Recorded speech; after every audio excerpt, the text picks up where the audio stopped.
Nag-tourist siya dito, nakakita ng world, para puro tourist visa. Tapos hinold pa yung passport niya. Pumunta siya sa bahay, nahingi ng tulong. May babayaran daw siyang 8,000. So ngayon, sabi ko kay Marisol that time, hindi kailangan mabayad ng 8,000. Punta tayo sa Dubai Court, sa police. Salamat sa tulong niya dahil, ayun, kahit isang sentimo wala akong binayaran. Yes!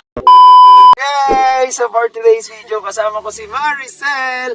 Si Maricel is isa sa mga staff ko at napakabait, napakasipag, mashallah. At Thank you. ngayon, uuwi siya ng Pilipinas at magpapakasyon. Saan ka ba nanggaling, Maricel, before? Nanggaling ako dati ng Singapore, nag-cross country ako. Kuya. Sino sa'yo papunta cross country? Si Maricel po is not my Isa client. kong kaibigan dati, pero hindi ako nagandahan sa company nila, kaya umalis din ako. Kaya nilayas ako yung company ko, hindi ako magawa ng ID.